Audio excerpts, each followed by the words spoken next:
고양이는 어떻게 인간의 친구가 되었을까요? 먼 옛날 수렵 생활을 하던 인간이 정착을 하게 되면서 농업이 발달했고 곡식을 보관하면서 설치류가 급격하게 늘어났습니다. 그래서 쥐의 천적인 고양이가 사람 근처로 가게 될 이유가 되었고 자연스레 쥐의 개체수를 조절해주게 되며 공생하게 되었다고 합니다. 이때까지만 해도 고양이는 식구의 일원이라기보다는 쥐를 잡아주는 사냥꾼의 역할을 하는 존재였습니다. 사람과 고양이의 관계에서 가장 큰 변화는 집사들이 시골에서 도시로 이동하면서부터입니다. 도시에서는 대가족보다 혼자 사는 사람이 많았기에 고양이와의 관계가 사람에게 더 중요한 역할을 차지하게 된 것이죠. 그런데 드넓은 영역을 돌아다니며 야생성을 간직했던 고양이를 좁디 좁은 실내로 데리고 오면서 문제가 생기기 시작했습니다. 상자 안에서 소변을 보고 밤에는 잠을 자야 하며 컴퓨터 키보드 위를 걸어다니지 말아야 하는 인간 위주의 규칙이 만들어진 것이죠. 어느 날 갑자기 당신이 아끼는 가방에 오줌을 넣었다면 이해할 수 없다며 화를 낼 것이 아니라 왜 그런 행동을 하게 된 것인지 이해해보려 해야 합니다.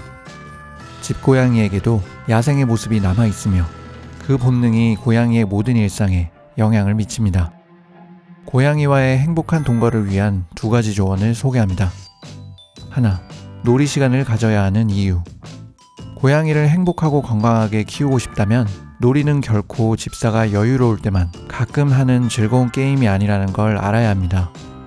개를 키우면 매일 산책을 시켜줘야 하듯이 고양이를 키운다면 그들과 상호작용을 할 수 있는 장난감으로 매일 놀아줘야 합니다.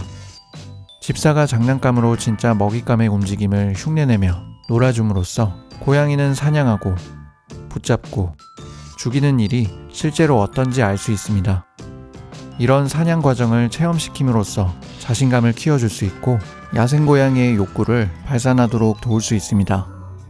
그런데 어떤 집사들은 자기 고양이가 잘 놀지 않는다고 말합니다. 그들은 고양이가 1시간 동안 온 집을 뛰어다녀야 노는 것이라 생각하기 때문이죠. 놀지 않는 고양이는 없습니다. 중요한 건 당신의 고양이가 생각하는 놀이가 무엇인지 알아내는 것입니다. 당뇨병에 비만인 노령의 고양이에게는 천장에 붙은 나방을 관찰하는 게 놀이일 수 있습니다. 그리고 그 나방이 내려앉았을 때 장난감을 2번 내리쳤다면 그것도 고양이에게 놀이입니다. 내 고양이가 선호하는 사냥 방식과 놀이가 무엇일지 고민해 봅시다. 2.